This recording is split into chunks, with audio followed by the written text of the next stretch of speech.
WW voltando no intervalo. Lourival Santana, boa noite. Boa noite. Vamos falar de Lula. Chegou na Europa, a viagem dele à Europa, para uma agenda, ela inclui uma visita ao Papa lá no Vaticano, vai ter um almoço com o presidente francês Emmanuel Macron e também, já que ele está na Itália, há um encontro com a chefe de governo, Giorgia Meloni. Ela lidera a ultradireita no país. A agenda dessa terça-feira teve apenas um compromisso, o encontro com o sociólogo italiano Domenico De Masi, autor do livro Ócio Criativo. De Masi visitou Lula na prisão em 2019. Segundo ele, os dois conversaram sobre a guerra na Ucrânia. Lula disse que quer trabalhar pela paz e, por isso, condena a ideia do envio de mais armas aos ucranianos. Amanhã está na agenda do presidente um encontro bilateral com a primeira-ministra da Itália, Giorgia Meloni. Ela é líder do primeiro governo de extrema-direita no país em décadas. A reunião não estava marcada até Lula desembarcar na Itália. Foi confirmada durante a tarde pelo Itamaraty. Os compromissos em Roma também incluem uma reunião com o presidente italiano Sérgio Mattarella. Depois, o petista ainda segue para uma audiência com o Papa Francisco no Vaticano. Os dois devem abordar temas como a fome, o meio ambiente e a guerra na Ucrânia. Na quinta-feira, Lula vai a Paris, onde participa da cúpula sobre o novo Pacto Global de Financiamento. O evento vai discutir a reforma dos bancos multilaterais de desenvolvimento. É em Paris também que acontece um dos compromissos mais importantes da viagem, uma reunião com o presidente francês Emmanuel Macron. Lula pretende discutir os impasses no acordo Mercosul-União Europeia. O presidente brasileiro é crítico dos termos impostos pelos europeus, entre eles possíveis sanções ao Brasil. Lula também aponta o protecionismo francês como entrave para o tratado entre os dois blocos econômicos. A guerra na Ucrânia também deve ser discutida. Em maio, os dois líderes já haviam se encontrado também numa reunião bilateral durante o encontro do G7 no Japão.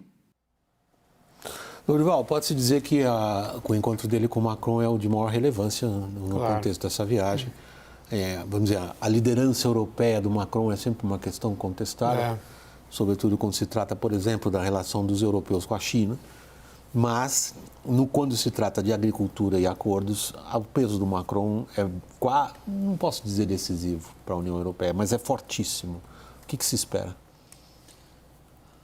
Bom, sobretudo com a saída do Reino Unido, né, da União Europeia, realmente a França ganhou uma relevância maior e eu acho que tanto o encontro com o Papa, quanto com a Giorgia Meloni, quanto com o Macron, nos três casos o presidente Lula terá uma oportunidade de aprender mais sobre a Ucrânia, porque o Papa, ele teve inicialmente uma posição mais pacifista, digamos assim, e até um pouco complacente com a Igreja Ortodoxa russa que apoia o Putin, mas depois ele disse, não, a Ucrânia tem o direito de se autodefender, que é uma posição corajosa para um líder religioso. Depois a Giorgia Meloni, que era muito próxima do Putin, também se separou totalmente dele para poder se eleger, né? E ela pode explicar para o Lula por que os italianos se sentem assim. E o Macron também, né? E o Macron, ele tem ultimamente, William, nos últimos dias e semanas, ele tem adotado uma posição cada vez mais próxima de defender o ingresso da Ucrânia na OTAN, né? E um raciocínio que começa a tomar corpo não oficialmente, porque nenhum presidente ou governante pode dizer isso abertamente, mas analistas podem, seria a ideia de que se realmente a Ucrânia não conseguir recuperar todo o seu território e tiver de ceder território, em troca ela imediatamente entraria para a OTAN e aí o território que ela salvou, que será...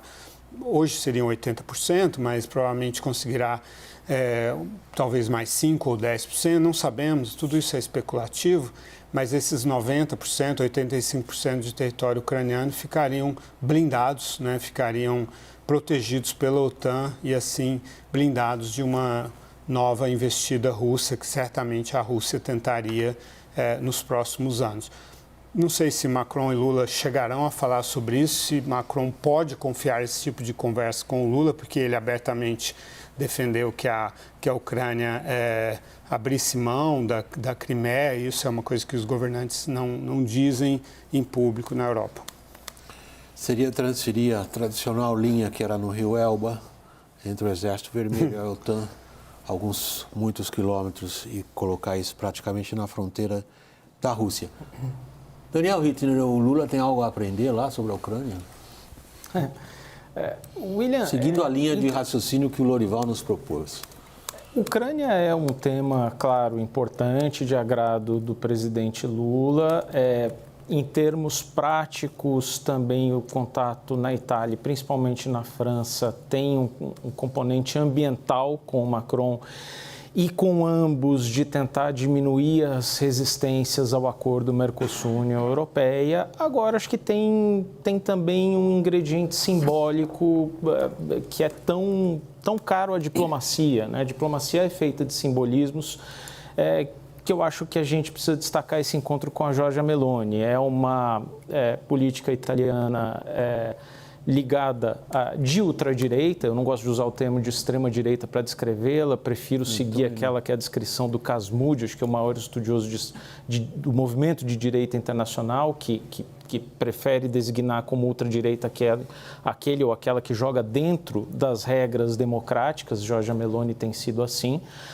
Mas uma figura muito ligada ao Matteo Salvini, que, por sua vez, teve muita ligação com o governo Jair Bolsonaro, mas é uma pessoa que, se por um lado não mandou nenhum representante de alto nível à posse de Lula, no 8 de janeiro foi às redes sociais para defender o governo Lula do ataque que estava sendo feito às instituições.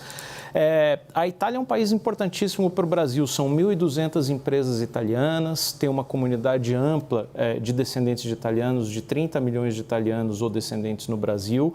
É um país, um grande investidor aqui no Brasil e acho que principalmente também tem alguns componentes até curiosos, né? Veja que no ano passado o governo brasileiro conseguiu finalmente se livrar de um esqueleto, de um passivo de 2 bilhões de reais de uma empresa italiana que vinha acionando o governo brasileiro, a União em última instância, mas por um pecado do governo Lula, do primeiro governo Lula, que era ter contratado uma empresa italiana e não ter pagado a empresa italiana pelos estudos do trem de alta velocidade Rio-São Paulo.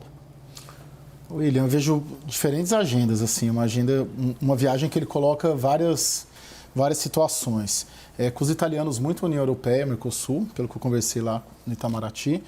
Tem uma viagem, um encontro de natureza pessoal, que é com o prefeito de Roma, Roberto Gualtieri, que o visitou quando ele estava preso em Curitiba. Aí você vai para a agenda com o Papa muito, a ideia é muito Ucrânia e essas agendas aí, que pelo menos o governo diz que é parelha com o Vaticano e com o Papa, que é combate à desigualdade, combate à fome, e na França vira agenda. Eu não vejo muito, e posso estar errado, pelo menos é a previsão lá de quem está organizando a viagem, de que com o Macron seja muito mais clima e meio ambiente e Mercosul do que a Ucrânia, né? A Ucrânia ficaria restrita ao Papa. E tem um dado interessante, pelo menos o Itamaraty considera 2 pontos altos aí. Um é o da quinta-noite, né? Que ele participa de um show lá, que o sujeito do Coldplay. O Itamaraty considera que esse é um dos pontos altos, porque ele vai discursar para 20 mil pessoas. E na sexta de manhã, no encerramento da cúpula, ele também tem um discurso para fazer. Então, são os 2 pontos a serem principalmente observados. Raquel? William, acho que sem dúvida o encontro com Macron é o mais relevante em termos de substância, né? Porque tem questões ambientais, acordo Mercosul-União Europeia. Pode ser que de público não façam muitos comentários sobre a Ucrânia, mas em privado certamente vão falar. Mas eu acho que o encontro com o Papa, ele tem um simbolismo político muito forte, porque o Papa Francisco é muito carismático. O Brasil é um país ainda de maioria católica. Então, assim, tem um potencial ali de imagens para o Lula, de fotos, assim, que tem um potencial político importante. E aí tem essa coincidência de agendas em relação à Ucrânia, porque o Papa está engajado nesse grupo de paz que o Lula defende. O Lorival menciona que mudou um pouquinho, mas vai mais no sentido do Itamaraty. Mas hoje os nossos colegas do Estadão traziam uma apuração interessante, vamos ver se confirma, que o Papa talvez cobre do Lula um maior engajamento contra as ditaduras de esquerda na América Latina, notadamente a Nicarágua e a Venezuela, nas violações de direitos humanos que acontecem nos regimes do Ortega e do Nicolás Maduro. Então, assim, também não é só a agenda positiva com o Papa Francisco, talvez tenha ali algum desconforto. Lorival, você percebe que a Raquel jamais faria a pergunta que Stalin fez. Quantas divisões tem o Papa? Tem o Papa. É a pergunta do Putin, né? Quantas divisões tem o Papa? A Raquel vê o Papa como... Legiões de fiéis. Legiões são diferentes de divisões. Exato, por isso que eu usei outra palavra, não usei divisões, eu usei legiões. A Agenda 2030, que é o tema, né, da cúpula na França, é uma agenda que inclui a questão social e a questão ambiental. Então, realmente é um espaço para o presidente Lula realmente exercer a sua liderança. Ele tem excelentes credenciais nas duas áreas, né? E lá estará também o primeiro-ministro chinês, Li Qiang, que é novo. Não é o Li Keqiang, agora é o Li Qiang, que é extremamente leal ao Xi Jinping. Foi ele que impôs o lockdown em Xangai, que atrapalhou muito a economia chinesa, provou a lealdade, com isso acaba de se tornar primeiro-ministro. É a primeira viagem internacional dele. Hoje ele está na Alemanha e o Olaf Scholz pediu para ele ser mais contundente com a China. Depois ele estará com o Macron. E essa cúpula é uma cúpula um pouco esvaziada, né? Assim, tem o Macron, o Olaf Scholz, o Li Qiang, o Lula, tem o presidente da Indonésia. E é isso, depois 10 países africanos, em termos de presidentes, né, de governantes. Os Estados Unidos enviaram a Janet Yellen, secretária do Tesouro. Mas se eles vão falar de bancos multilaterais? Exato, vão falar de um novo pacto global de financiamento para a Agenda 2030. Então, eu acho que é uma viagem muito positiva.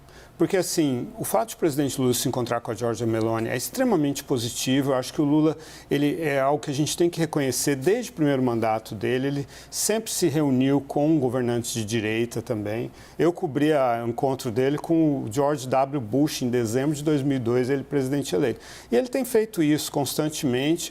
O Macron é um cara de direita, acaba de fazer uma reforma da Previdência com a qual certamente o Lula não concorda. Então, esse é o aspecto da agenda positiva do Brasil, que eu acho que essa é, sim, uma viagem com muitos pontos positivos. De certa maneira, me incomoda um pouco. Não a viagem em si, o programa, a ida à Itália, à França, mas o momento. A gente está entrando aqui nos próximos 2 semanas com uma agenda econômica essencial, prioritária, importante. Tudo bem, Lula volta segunda, sexta, mas, poxa... E o Haddad vai. O Haddad deu uma entrevista agora antes aqui, a gente estava vendo na porta, ele vai também. Mas o Brasil é um país parlamentarista que tem um primeiro-ministro. Exatamente. Que é o Geraldo Alckmin. Eu me questiono se... Eu achei que você ia falar do que era o Arthur Lira. Eu me questiono se não é o Lula fora essa semana. Uma reunião dos governadores vai acontecer na residência do Arthur Lira, convocada pelo Arthur Lira, sem ninguém do Poder Executivo, pelo menos até onde eu sei. Só vai ter parlamentar e governador para tocar a reforma tributária. E uma das críticas que os governadores que eu tenho conversado nos últimos dias, que eu estou meio mergulhado, obcecado em reforma tributária e agenda fiscal, cadê o Lula falando de reforma tributária? Por que o Lula não fala de reforma tributária? Assim, não sei se essa diferença da agenda de olhar para cá também, para a nossa agenda. Eu não estou dizendo que nada da viagem é importante. Acho legal encontrar o Papo, todo mundo lá, mas, poxa... É que ele é chefe de Estado, ele não é chefe É o reconhecimento do semipresidencialismo. Ou do parlamentarismo branco. Nossa, eu agora vou concordar com o Caio 100%. Não é? Vamos aí, Raquel. Semana da reforma tributária e a gente não ouviu do presidente. Os governadores têm reclamado disso, né? Corroborando aqui o Caio, era o que se ouvia no Congresso na última viagem internacional do Lula, em que todos diziam presidente, a Ucrânia é aqui. Não comparando absolutamente a tragédia humana que está acontecendo, mas, poxa, em termos de engajamento, vale muito mais a pena discutir aqui reforma tributária, marco fiscal, reforma ministerial, do que um drama tão alheio ao Brasil, né? Bom, eu não sei quem, eu fico realmente sem graça de não dar o nome a quem merece. Alguém colocou um título num dos portais informativos hoje excelente. O Lula foi para uma mão com açúcar e largou o que era difícil para cá. Está com uma mão com açúcar, tudo bem.